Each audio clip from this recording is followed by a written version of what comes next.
Hare Krishna, Srila Prabhupada ki jai. So we're on the fourth chapter of this book, Krishna Consciousness, the Topmost Yoga System. Chapter 4 is entitled The Goal of Yoga. So like every chapter, we have been seeing that it's based on some previous lecture or article written by Srila Prabhupada. So I checked up this chapter as well. It seems to be from the same article that was written in 1969 from Back to Godhead magazine, which we told that was the origin of chapter 2 of this book.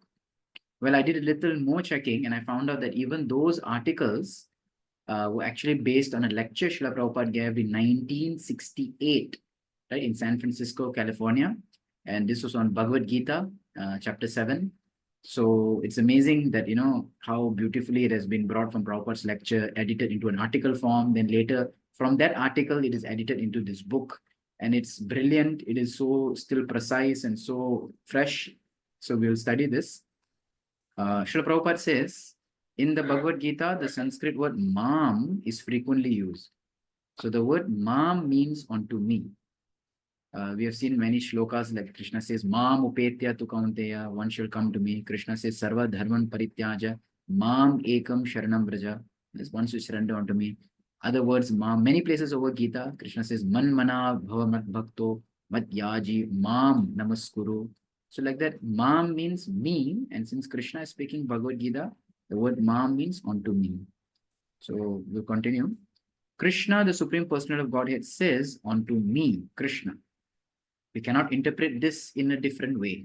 When I say, bring me a glass of water, it means that I am the person in want of the glass of water. And if you simply, if you supply to me and not to others, then it is right, because I am saying me. When Krishna says unto me, that means Krishna. But philosophers are still interpreting. They say unto something else. Even grammatically, this is wrong. So many commenters who are not bona fide commenters of the Gita, they say when Krishna is saying surrender unto me, they say that actually Krishna is saying to surrender unto that supreme, to surrender unto the consciousness, to surrender into the universe. Why Krishna is saying surrender unto me, him? Why are we interpreting in different ways? One who has developed attachment to Krishna is Krishna conscious. They say if you have an attachment for your lover, so Prabhupada is giving an example, that if one has an attachment for the lover, you always think of her. That is lover consciousness. It is natural. It is stated that a woman who has another lover, okay, a married lady who has an affair, is always thinking about her paramour, besides her husband, shows herself very attentive to her household duties, but is always thinking, when shall my lover and I meet in the night? Okay. So basically, this is an example given by Rupa Goswami. Chaitanya Mahaprabhu gives to Raghunath Das Goswami that one should, in our dealings in this world, we should deal as if we are very dutiful, but in the back of the mind, we're always thinking about Krishna and Krishna consciousness. Just like a woman having a paramour, she is very careful in her dealings with her house and treating very nicely. No one suspects, but always in the back of her mind, she's just thinking of her paramour. So similarly, all of us, we are acting, you may act in the capacity of a husband, a father, a student, a parent, whatnot. These are all different material capacities, but ultimately in the back of the mind, we are thinking Krishna and Krishna consciousness. When will I get to serve Krishna? Like that. This is an example. It is possible in spite of our false engagement, if we love someone, to think of him always. If materially it's possible, why not spiritually? So in spite of doing some other engagement, still in the mind contemplating. So materially, if it's possible, why not spiritually? That is the whole teaching of Bhagavad Gita. How Prabhupada explains next paragraph. In the Gita, Krishna says to Arjuna, as a fighter, you have to fight. Again, external duties. Fight. You cannot step away from fighting. It is your duty. Nowadays, I have practical experience that the draft board of your country is calling for boys to join the army. So just a little background, this is 1968. And at that time in America, because there was a war in Vietnam, so a lot of the Americans, the youths were being drafted to get into military, right? To become, many countries, they have this, some countries, they call it national service. Some countries call it national defense, right? This is a compulsory in many countries where they are gone for training. But here, in this case, they were immediately drafted and shipped off to Vietnam to fight the war. That war is a very, if history, just to keep it short, it began from 1955, it ended in 1975. Around 20 years of war, of American occupation in Vietnam, right? For whatever reasons, to curb communism, so-called, and this and that, a lot of deaths. America itself, I think, experienced amount nearly to around 60,000 deaths, right? So at this time, actually, very interestingly, Srila Prabhupada speaking this in 1968. In 1969, he wrote a letter and he was telling to the devotees that don't worry, that if you practice Krishna conscious nicely, if you worship Krishna, if you follow four negative principles, don't worry about the draft board. Don't worry when the FBI or the military comes to get you. Krishna will protect you. So the temple presidents in 1970 start writing to Prabhupada that no, so many of our brahmacharis are being taken away by the American military, right? They have been taken away. We are losing a lot of brahmacharis. But many devotees also very smartly avoided. These are our modern day heroes who we heard of, Tamal Krishna Maharaj and so many, Ved Vyas Prabhu, and so many we have heard of these personalities, who escaped even Mukunda Swami Maharaj, they escaped the draft board. So there's a few funny stories how they did it. Gaura Sundar Prabhu is one proper disciple, and when he was supposed to go for the draft board, he took the blessings of Prabhupada and said, "I'm going now for the interview. I don't know." He wore a Jagannath pendant, a deity of Jagannath tied to a silk rope around his neck, and he wore his initiation beads at the time, which was a huge red beads, chanting beads around his neck. And he went, and when they saw him, they were thinking, "What kind of person is this?" And they were very shocked. Right? There are some people who did not bathe for 3 days, took medicines, took pills, and went to the looking very like drug addict, and then the military dismissed them. Right? In our Mukunda Swami Maharaj, in his diaries, in his book Miracle on Second Avenue, he writes, that he went in, he thought he would not do all this, he will not take pills, he will not do. He just went and said, "I'll surrender to Krishna, whatever happens." So he went and he was chanting Hare Krishna, Krishna Krishna, Hare Hare, Hare Ram, Ram, Hare Hare. And when he entered the room, he saw people looking at him, and they put him in a separate room where people are crazy. And there he just thought, what to do now? So he started chanting loudly, Hare Krishna, Krishna Krishna, Hare Ram, Hare Ram. And the person signed off the letter that he is not mentally fit. Some kind of, go and see the psychiatrist, they wrote like that. So many devotees, finally, Tamal Krishna Maharaj got drafted. And Tamal Krishna Maharaj, a very honest person, he went to ask Prabhupada that, "Prabhupada, please send some documents from the ISKCON showing that I'm doing a lot of preaching work. So please spare me." Because at the time, people who are part of the church or who are part of what is known as divinity students or missionary students, they will not be drafted. So Srila Prabhupada says, our mission is getting recognized, we will do it. And Srila Prabhupada sent a lot of documents. Then the draftsman's board of the US military, they was thinking, what is this ISKCON? Who is this Prabhupada? They came to see Prabhupada actually, physically. And they saw all this program and this and that, and then they accepted it. So that is how a lot of our early years devotees during the war of Vietnam till 1975, right, from 1968 onwards, some of them did get drafted, but many of them also got saved. So anyways, Prabhupada is saying that, external duty, Prabhupada is saying, I see a lot calling all the boys to join the army, but they are not willing. Right? The American boys, they do not want to go. They are not willing because they are not trained as Kshatriyas, warriors. They are trained as Shudras, laborers. They are getting people, Shudras, to fight, do a Kshatriya's job. Therefore, the caste system is very scientific. Now, when Prabhupada writes caste system here, it means the Varnashrama system, which was given a bad name as caste system. Caste basically means job description, what kind of work profile a person is doing. A section of people should be trained as Brahmanas, men of knowledge. Those who are intelligent enough in the society should be picked and trained in higher philosophical science. And those who are less intelligent than the Brahmanas should be given military training. We require everything in society, not only military men. How can everyone be military men? The Prabhupada is criticizing that they're just drafting all the people blindly.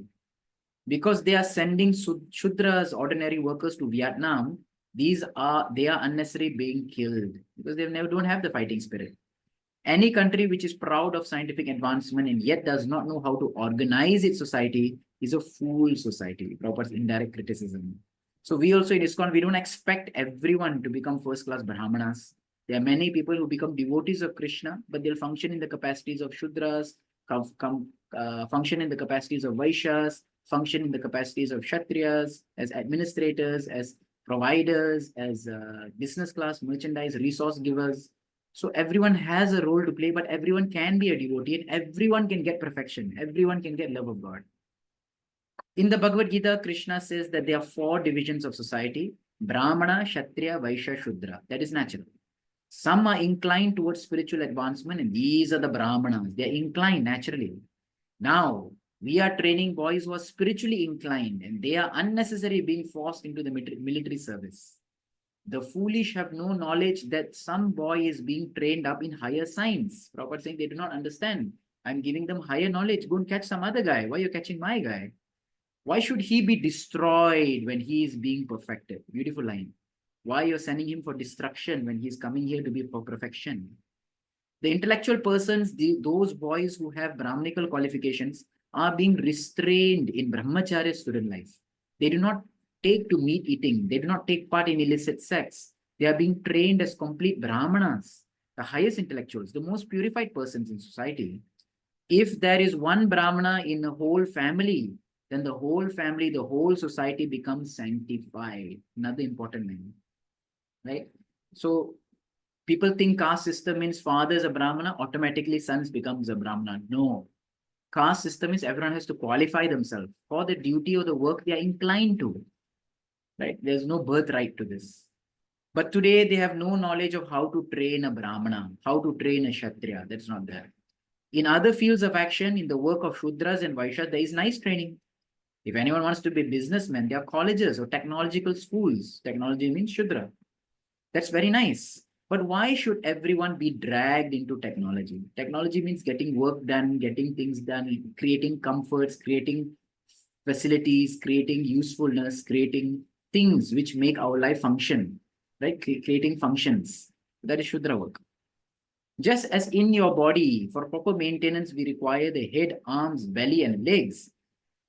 All these parts of the body are required. You cannot say we do not require the head. That is nonsense. We require everything. Suppose there is a body without a head. It is a dead body. If the body is now intact, but there is no head, it is called a dead body. The head is considered to be the intellectual part of the body. Similarly, if there is no Brahmana in the society, it is a dead body. If there is no spiritual man in the society, it's a dead society. So this is why the importance of intellectual training, attracting people who are inclined to spirituality, giving them knowledge so that they can learn, practice, and spread this knowledge to help others, to guide others. Therefore, Krishna says, I have created the 4 divisions of society according to quality and work. Guna karma vibhagasaha. If someone is working as a brahmachari brahmana, right? Brahmachari brahmana. So there's a grihastha brahmana also. Similarly, there may be a brahmachari shudra, brahmachari vaishya, like that. This is the varna and the ashrama system. So if someone is working as a brahmachari brahmana and has acquired the quality of understanding of Krishna, the Supreme Lord, then why should he be called for army action? So this is like I told you, the point that people are writing into Prabhupada saying that the government is taking all our brahmacharis from the temple and they are unable to practice then Krishna consciousness in such horrible Vietnam war atmosphere. The arm of the body is Kshatriya. Of course, that is required to protect society, to protect the country. A military arrangement should be there. No one will disapprove, but not the Brahmanas. If it is putting a race horse before the work cart, right? A race horse is meant for running and racing. You can't make it work like other and working horse. It doesn't have that kind of capacity. A race horse is required for different purposes. The other beasts of burden, asses, mule, oxen, are required for pulling carts. I say this frankly, everyone may read it, that any society where there is no spiritual persons or Krishna consciousness is a rascal society because it has no head. Where there is a headless man, there is a dead body. And if there is no brain, there is no head. If the brain is not working properly, then he is a madman. If he has no head at all, then he is a dead man. So here Prabhupada is basically saying that ISKCON, Hare Rama Krishna, Krishna consciousness, is doing the work of training up some intellectual people so that they can give out Krishna consciousness to all. So for those who have dedicated their life for this mission, they should be spared the work of other Varnas, because they are doing a work where others cannot do it. Right? Everyone has a specific role. So there's a need of such people as well in society. Do you think that in a dead society or in a mad society, there can be any peace? Prabhupada comes to the next point. If you take away all the Brahmanas or the thinkers of society and make them do all kinds of XYZ work, what will happen to that society? Can there be a dead society, headless society? Can there be peace? No. If the society is full of madmen, then where is the question of peace? Therefore, Krishna consciousness is the most important study in present day society. It is the only society which is giving people brain. Prabhupada says brain giving movement. The men who are leading the society, the president, the secretary of defense, should have the intelligence to understand this science of the soul. The other day, when coming to your country, I met a secretary of the Japanese government in Tokyo. I wanted to explain to him that he should cooperate with this movement, but he says, oh, we cannot cooperate with any religious movement. He is one of the chief secretaries of the government, and he's such a fool, Prabhupada is saying. He is taking this movement as a religious movement, just as we have so many sentimental religions. Prabhupada says, no, this is not sentimental. We are not a religion, right? This is a necessity of society. A class of men should be Krishna conscious. Otherwise, the society is doomed. It is going to hell. And when such rascals are at the head of the government, how can there be peace? How can you expect peace in a dog society? The dogs are by nature howling, woof, woof, woof, as soon as they see other dogs. So do you mean to say there will be peace if you turn human society into dog society, into cat society, into tiger society? Tiger is very powerful. He can kill many other animals. But does that mean he is a very important animal? No, he has no use in society. And now we are very powerful and we have good weapons to fight with and we can kill many people. But these are not qualifications for good men or a good society, isn't it? It's a very striking point Prabhupada saying about the modern day administration. That we need actually people with brains to think about the welfare of the world, not the destruction of the world. We are not meant to manufacture a society of monkeys or tigers or asses or rascals who do very hard work. Do you mean to say a society of asses will derive any benefit from life? No. Some people say just work hard, work hard. What's the point? That is not the goal of life. We need people to direct people to real value happiness of life. For those who have developed an attraction to Krishna, attachment can be developed. So at least you have attraction, then comes attachment. Before my coming to the West, there was no movement like this Krishna consciousness, but now it is developing. Krishna was not born in your country. You do not accept Krishna as your religious God. But Krishna is so attractive that although you are a foreigner, you are not foreign. To you, to Krishna, you are not a foreigner. He claims everyone. We make him foreign. That is our foolishness. So some people say that these are foreigners, what they know about Krishna. Actually, all souls, all jivas are part and parcel of Krishna. So to Krishna, we are not foreign, but we had made Krishna foreign. We had made Krishna an Indian God. In the Gita, Krishna says, my dear Arjuna, there are many different forms and different species of life, undoubtedly. Right? Sarva yonesu kaunteya. But I am their father. Aham bija pradapita. Just see how Krishna is universal. He is claiming not only human society, but animal society, bird society, beast society, everyone. He says, I am the father. So how can Krishna be foreign? It is a mental concoction. They say Krishna is Indian or Krishna is worshipped by the Hindus and therefore he is one of the Hindu gods. And they think that Krishna is saying, yes, I am a Hindu god. Yes, I am Indian. But he is like the sun. Why American sun or Indian? Nothing is American or Indian. That is all artificial. This planet belongs to the humans. That is all.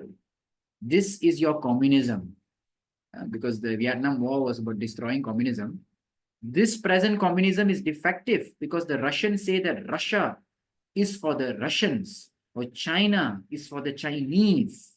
Why not for others? Prabhupada says. Just think in terms of human communism. Why human communism? Living being communism. If you take this world as belonging to human society, that is defective. It belongs to everyone. That's the principle of Vasudeva Kutumbakam. It belongs to the tree community. It belongs to the beast community. They also have a right to live. Why should you cut the trees? Why you should send the bulls to slaughter? This is injustice. How can you gain justice by yourself doing injustice? We have no Krishna consciousness. We do not know that Krishna is our original father and that we are all his sons. The tree is my brother. The ant is my brother. The bull is my brother. The American is my brother. The Indian is my brother. The Chinese is my brother. Therefore, we have to develop Krishna consciousness. It's a beautiful, broad-minded thinking. When we think on the platform of the soul, in the tree, there's a soul. In the animal, there's a soul. In all kinds of living beings, there's a soul. So therefore, everyone are brothers. We talk all this nonsense of universal brotherhood and United Nations. All nonsense. Either you acknowledge the Father or else you have no idea how to realize brotherhood or humanity. Therefore, they are talking for years and years. They are the same fools. Can't you see the UN? They have headquarters in New York. They are simply talking nonsense. That is all. Prabhupada so bold criticizing the UN. That is their business. So useless. So unless there is full Krishna consciousness, there cannot be any improvement in the world condition. Prabhupada says the UN was formed after the First World War. Then later so many other wars also came. So there's no point in it. Right? As years go on, the number of flags increase. That means more separation is there in countries. Prabhupada says like that also. Krishna says that you have to develop your attachment for him. Begin at the beginning, but you can do it. It is not artificial. I have a few sincere students here just developing. They are not yet complete, but they are developing Krishna, attachment. Otherwise, why should they waste their time chanting Hare Krishna? So the chanting of Hare Krishna every day is actually a proof of our attachment. If we are doing it, means we really am serious about developing Krishna consciousness. And those who don't do it, they are not serious. They are doing it and it can be done. You can develop love for anything if you try for it. But Krishna development is very natural because Krishna is not a thing belonging to a particular type of religion or sect. Krishna claims, I belong to everyone. So it's a very nice explanation that Krishna is not a Hindu god. There's no Hindu god, Muslim god. There's just God. And he is Krishna. He's for everyone. Therefore, originally we are all connected with Krishna, but we have simply forgotten. This process of chanting is to invoke your remembrance of Krishna. It is not that we are inducting something artificially into you. You're not becoming something else. You're actually going back to who you are. No. Krishna is already connected with you, but you have forgotten. And we are trying to give you the process for reviving your original consciousness. So you can come to our temple. That is the beginning. You can see Krishna or Krishna's devotees and you can chant Hare Krishna. Krishna is not different from his name because he is absolute. He is non-different from his words. The name Krishna and the person Krishna are non-different because everything is Krishna. Oneness, the philosophy of monoism and pantheism, is imperfect. When that oneness comes in understanding of Krishna, there is perfection. To say that everything is one externally is imperfect. But to understand that everything is one in the sense that they're all Krishna's energy, that is perfection. If Krishna is the supreme absolute truth from whom everything is emanating, then everything is Krishna. Just as you have a gold mine and are preparing so many gold utensils and ornaments and many other things. But they are all gold because the original is gold. You may say, then you may name it earring, but you have to add gold, golden earring. You may name it necklace, but it is gold ultimately. Because originally it has come from the gold mine. Similarly, originally everything has come from Krishna. It is he. If he is the supreme, the absolute truth, then nothing is different from him. Right? Like a gold mine, gold necklace comes out, gold chain comes out, gold ring comes out. But in one sense, they're all gold. In different shapes and forms, you call them by different name, but in essence, they're gold. Just as whether you say earring or necklace or bangle or wristwatch, they're all made of gold. So they are all gold. But at the same time, you cannot say that this is all gold. Right? You can't take up a golden ring and say, this is gold mine. That's cheating. This is a gold necklace. That is a gold earring. The Mayavadi or impersonalists will say that everything is Brahman. Sarvam Kalvidam Brahman. Mayavadis, impersonalists say everything is Brahman. But everything is Brahman is not right. So when I read this, I was a little confused. Everything is not right. But actually, Sarvam Kalvidam Brahman is true. Everything is Brahman. But everything is, God still has a specific or separate feature. He still has an independent or individual nature. So here I checked back the original transcription of the speech given by Srila Prabhupada. There Prabhupada mentions, everything is Brahman is right. Prabhupada writes like that. Then Prabhupada continues the next line. But here, the editors, they want to emphasize that the thinking of external oneness without Krishna is wrong, which is correct. So there's nothing wrong in this edition also. We read the next line, we'll understand this. This is very nicely explained in Gita in the 13th chapter, where Krishna says, I am expanded all over. Jagat Abhyakta Murtina. That is my impersonal feature. Krishna is everywhere in his impersonal feature, but still he's a person. So Krishna has his reach everywhere. He's touching everything. Everything is an energy of Lord, but not everything is God, isn't it? All trees, all shrubs, all gold, all energy, all wind, all sun, everything is an energy of God. Therefore, everything is God-like, godly. But we know that everything is not God, ultimately. God has his own separate individual existence. The Mayavadi philosopher thinks that if Krishna has become everything, then where is the possibility of Krishna here? Right? Krishna is already dissipated. This is complete rascaldom because it is thinking in a material way. There is no spiritual knowledge. They say that if God has expanded to everything, God has dissipated. Like you put a tissue paper in water and it dissipates. In the material way, suppose you take a piece of paper and tear it into particles and throw it all over. The original paper has no existence. That is material. But we get information from the Vedas that the absolute truth is so perfect that if you take away the whole, still the whole remains. This is what is known as the invocation verse in Ishopanishad. Om Purvam Adah Purnam, Om Purnam Adah Purnam Idam Purnam Eva Vashishyate. If you remove everything, what's left? Vashishyate. That is also Purnam. 1 minus 1 equals 1 is Prabhupada's formula. Supreme Lord creates his expansion. 1 minus 1 still equals 1. God is perfect. Creation is also perfect. The material way of thinking is 1 minus 1 equals 0. But spiritually, it's not like that. Spiritually, 1 minus 1 equals 1. And 1 plus 1 equals also 1. Krishna is everything. The Mayavadis, the impersonalists, see our deities here and they say, oh, they have installed some wooden forms because Jagannath came the time in ISKCON. And they are worshipping them as God. But one who knows Krishna science understands that Krishna is everything and therefore he can appear in everything. Isn't it? How can we limit God by saying that he cannot appear in everything? People accuse us saying that you are limiting God, saying that God has appeared in a statue. But we say that you are limiting God by saying that God cannot appear in this form of the deity. With electricity, the current is everywhere along the line. So wherever you touch, you will feel it. Similarly, the Krishna current in his impersonal form is everywhere. Krishna current is everywhere.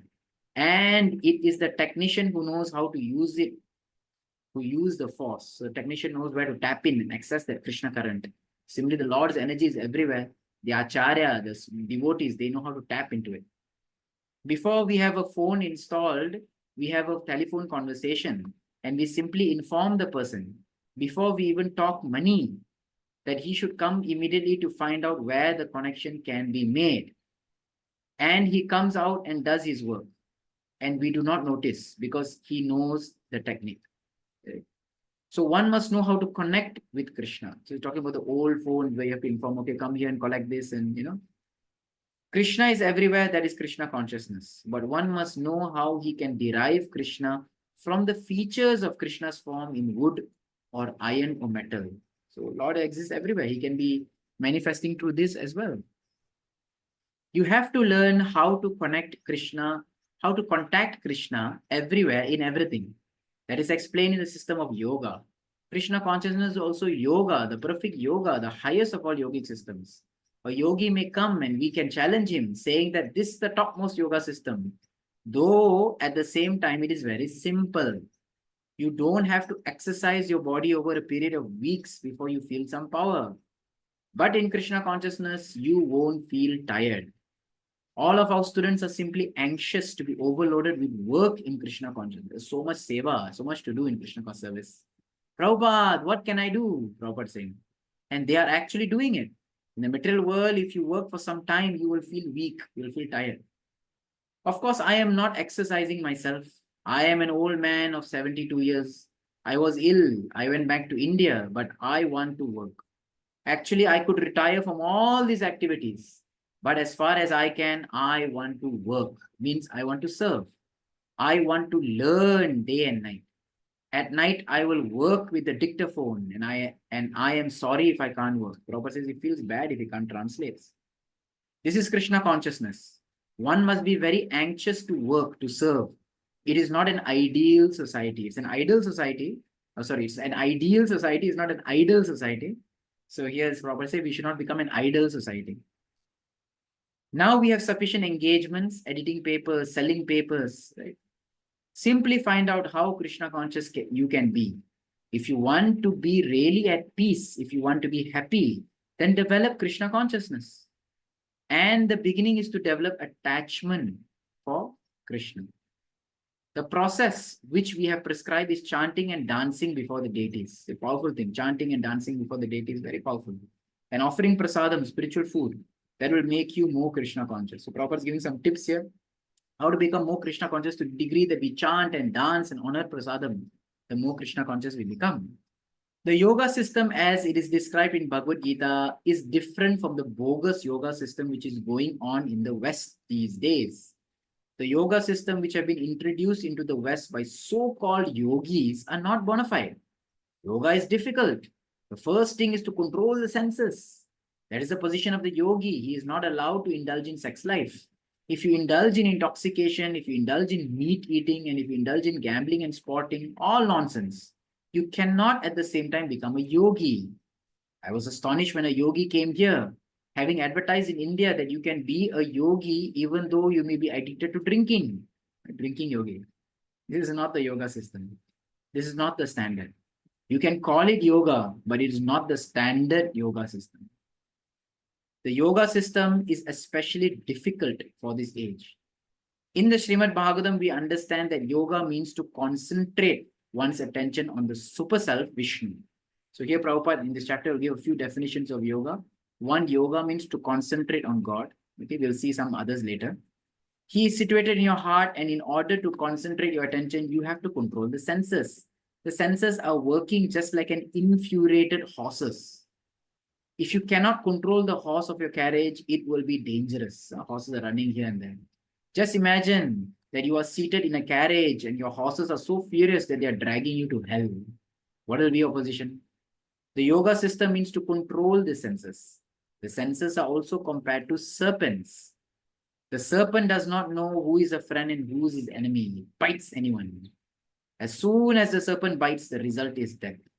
Similarly, the uncontrolled senses work in their own way, and you should know that if the uncontrolled senses work in their own way, you should know that you are in a dangerous position to allow the senses to just wander. Indriyanam hicharatam yanmano nuvidiyate. Krishna says in Bhagavad Gita, if you allow the senses to wander, it will drag your mind and intelligence. It has been said that when one becomes too sensual, he loses his temper. Right? Kama leads to krodha. He loses his identity. Smriti Bhrimshat. He forgets himself. Infuriated by the senses, a man will attack even his children, even his daughter. And we are seeing this in current society, in nowadays news. Man gets angry, kills wife, kills child. Man forces himself on children, daughter. Therefore, for those who are advancing in spiritual life, not only for them, but for everyone, the Shastras, scriptures say that you should not sit in a secluded place, even with your mother, even with your daughter or your sister. We have discussed this before also. This is a shloka coming from the 9th canto of Srimad Bhagavatam. Right, you can see here. Matra swasa duhitratva na vivikta sano bhavet balavan indriya gramu. Why you should not sit alone? Because senses are very strong. Vidvamsam apikarshati. If you think yourself very smart, no, I'm smart guy. Vidvamsam, even if you're a smart guy, even if you think you're very intelligent, Still, right? It will cause difficulty. We should be very careful. Why? Because the senses are very strong. Balaban. That if they become infuriated, if they become agitated, you will forget whether she is mother, sister, or daughter. You may say that this may be only true for some foolish people. Someone may say, no, no, no, no. These are only done by horrible rascal people. But Shastra says, no, you should not sit in a secluded place, even with your mother, sister, or daughter, because senses are so strong that even though you may be very moral, you may still be attracted by sex. It's a powerful, powerful statement. Our position in this world, our suffering in this world is due to the body. The body is the cause of all miseries, and the ultimate goal of life should be to get out of this material body and be situated in the spiritual body. This is a foreign atmosphere. The soul is free spiritually, but it has been conditioned by this material atmosphere, and the body is of this matter. So we are all in a prison. We have prisoned our souls with this body. A human being is fit to inquire as to whether he is the body or something else. This can be understood very easily. I am not this body, because at the time of death, the body remains. Although everyone cries, oh, the poor man is gone. The man is lying there. Why do you say he's gone? Right? People say that he has left us. Who has left us? The body is lying there. Then you say, no, no, no, that's not my so-and-so. At that time, we come to our senses. The body is not the man. The person who I loved my entire life, when they die, I don't even recognize them anymore. But I say he's gone. And I look at the body, I deny, this is not my friend. The real man is gone. The childhood body is changed to a youthful body, and the childhood body is gone. Similarly, when the boyhood body is gone, you will have to accept a body like mine, an old man's body. The body is changing. Not only year after year, but at every second, the body is changing. Still, you are situated there, right? So we are not this body. Body constantly changes. We are still remaining who we are. It's very simple to understand. And because the body is there, we are suffering, right? The body is a body of problems. Everyone is trying to get out of the suffering in any field of action, in the economic field, in the political field, or in any field of activity, social, national. Everyone is trying to get out of misery. There is no other activity. Actually, in this material world, great struggle for existence. Everyone just is trying to survive and be happy. Either nationally or socially, individually or collectively, we are all suffering. And this suffering is due to identification with this body. So earlier Prabhupada says yoga means to fully concentrate on God. Here Prabhupada says yoga means to inquire. Interesting, second definition. What am I? If I am not this body, then what am I? I am a pure soul.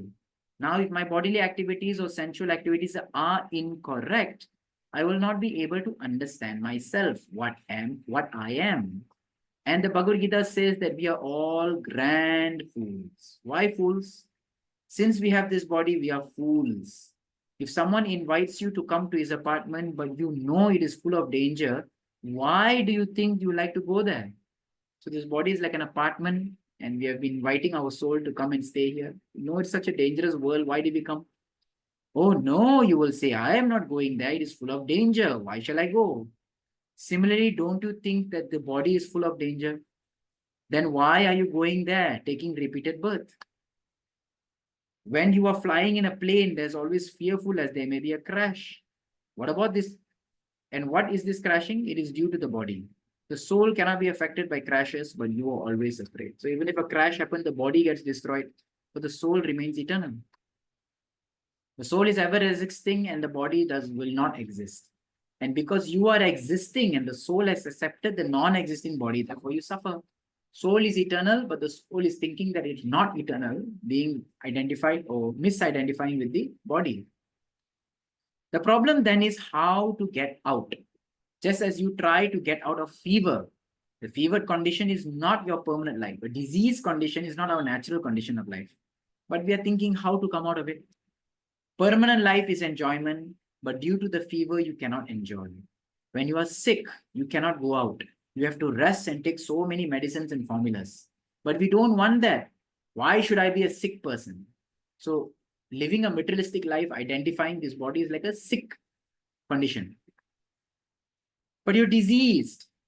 Similarly, we should always know that this bodily conditional stage of the pure soul is a diseased condition.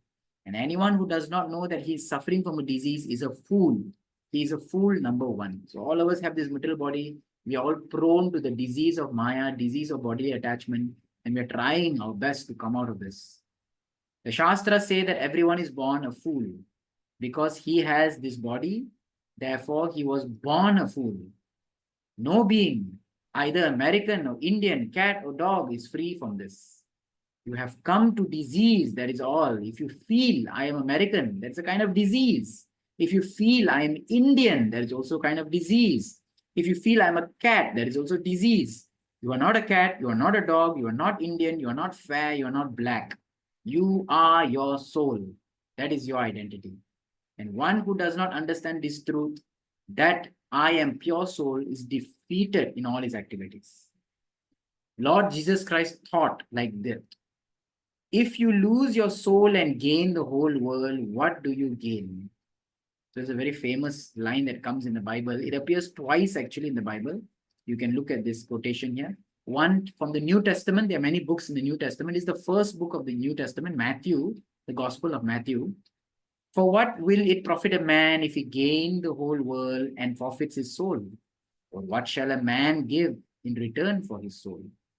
It also comes in the second book of the New Testament, the Gospel of Mark, right?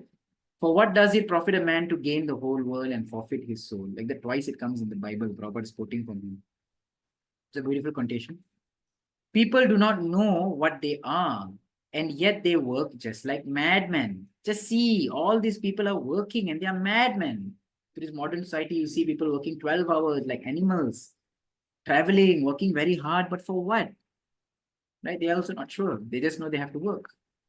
They are not Americans or Indians, German or Japanese. They are nothing of the kind. They have been given a chance to come to this naughty place, this earth. Prabhupada is calling earth a naughty place. And so being born in a particular place, they have a particular kind of body and they are mad after it.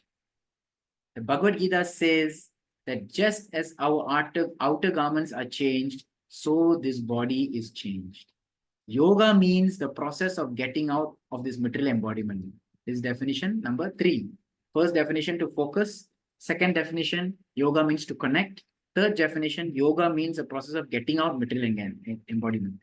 Just as you are repeating changing of dress, so you are repeating birth and death. And this is the cause of your miseries. If you do not understand this, then all your activities end in defeat. Yoga means to get out of this embodiment, and it means to know oneself. This body is born of the parents. Similarly, as pure soul, you are also the source of its birth.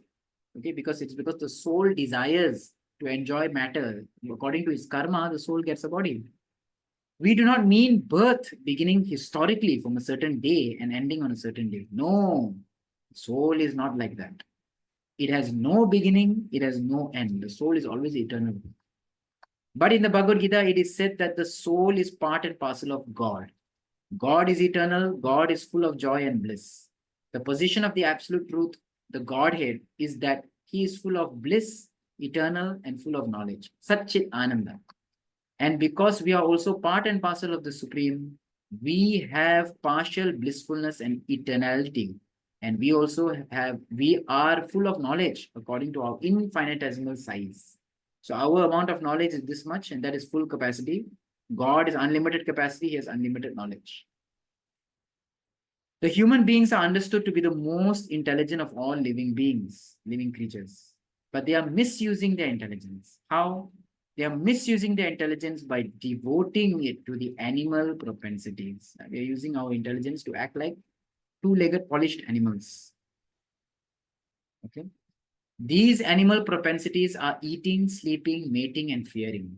You can analyze the trend of modern civilization. Everyone is busy with these 4 principles of animal life. They are sleeping and creating some cushions for comfortable sleep. They are creating palatable dishes for the eating propensity. Right?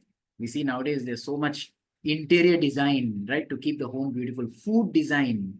They carve and they decorate food, which is just meant to nourish the body. This is something so basic.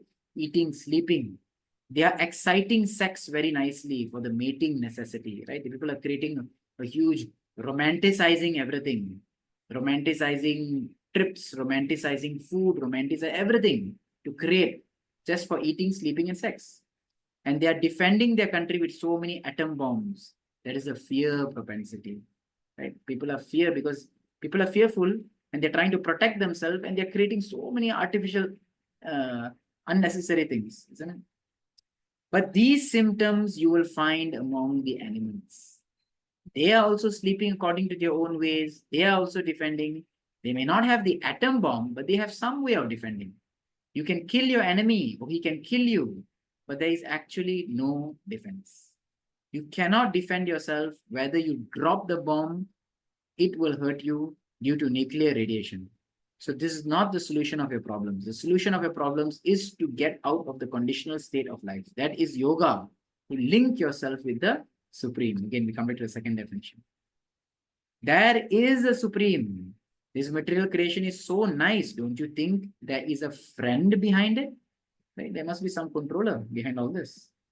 The sky is so beautiful. The food stuff is being produced. The moon is rising in due course. The sun is rising in due course, supplying heat for your health, supplying heat for the planetary systems. Everything is arranged very nicely. Yet the fools say there is no brain behind it, but it's all happening automatically. They deny the existence of God, despite seeing so much beautiful structure, design, beauty, organization. The fact is that there is a God, Krishna, and we are all parts and parcels of Krishna. We have been conditioned in some way or other in this material atmosphere, but now we have this human form of life, and so we have to get out of the entanglement. But getting out is not possible. You cannot get out of the entanglement of the material body unless you develop your Krishna consciousness. Krishna consciousness is not artificial. Don't think that.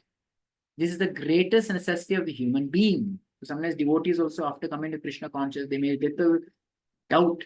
Is this really a movement? Is there really Krishna? Am I really going back to God here? Right? They get some doubt in their minds. Krishna consciousness, God consciousness is there within you. Don't you find when there is a kirtan performance that the more innocent a person is, the sooner he begins? Prabhupada says, innocent people, they get attracted because they're very clean. Immediately the child begins to clap, dance. This is within him and it is very simple, this Krishna consciousness. So unless you develop Krishna consciousness, there is no rescue from the entanglement of conditioned life. This you have to understand. This is not some sentiment. No, it is a great science. You have to understand it nicely. Then the human form of life will be successful, and otherwise it is defeated. You may become a very great nation, but that is not the solution of the problem of life. By the grace of Krishna, I am able to serve you with my life's energy. Prabhupada is now telling his story. I left the United States in 1967 in poor health, but life and death, everything depends on Krishna. I thought, let me go back to Vrindavan because Vrindavan is a sanctified place where Krishna consciousness is very strong.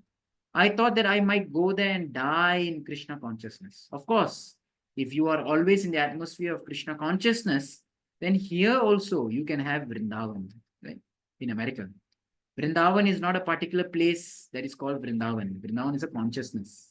Krishna says, it is not that I live in the kingdom of God, Vaikuntha, nor it is that I live in the heart of the yogi. Prabhupada, Naham Tishtanti Vaikunte. Right? The yogi wants to find out where Krishna is within the heart. But Krishna says, I am not in the abode in the spiritual sky, nor am I in the heart of the yogi. Then where are you?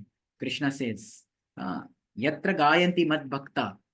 I stay where my pure devotees are chanting my glories. That is Vrindavan. So Vrindavan is a consciousness. So if that is Vrindavan, then I am there. There is no difference. Prabhupada saying, wherever Prabhupada is Vrindavan. Wherever there is electricity, electric light, there is electricity. It is naturally understood. Similarly, wherever there is Krishna consciousness, it is Vrindavan. We can create Vrindavan by the mercy of Krishna. If we chant Hare Krishna, perfect this Krishna consciousness, try to understand the philosophy behind it. It is a science, not a bluff. We can speak from any angle of vision, Prabhupada says. Krishna consciousness is the great necessity of human society. Learn it, appreciate it, comprehend it, assimilate it, and teach it. Beautiful line. Right? Krishna consciousness is a great necessity for human society. It is very simple. If you offenselessly chant Hare Krishna, everything will be revealed from within because Krishna is sitting within you. If you are strong and have faith and conviction in Krishna, as well as in the spiritual master, transparent via medium to Krishna, then Krishna is there. The Vedas say that if you have implicit faith, unshakable faith in God and implicit faith in your bona fide guru who teaches you Krishna conscious, then the result will be that all Vedic scriptures will be revealed authoritatively. The process is spiritual. It does not require any material qualifications. The speculators who are not realized, who covered in delusion, are simply wasting their time. Whatever they may do in their official class, they remain the same foolish rascals. But our Krishna conscious students will feel a change in their lives, a change in happiness, a change in youth also. This is reality. I shall request you, my dear young girls and boys, to take Krishna consciousness very seriously, and you will be happy. Your life will be perfected. It will be the sublime addition to your life. It is not a bluff. We have not come here to collect some money. Money is supplied by Krishna. I am going back and forth to India. Not only I, but my students as well. For a rich man, there will be many expenditures. It would cost $10,000s of dollars for such trips.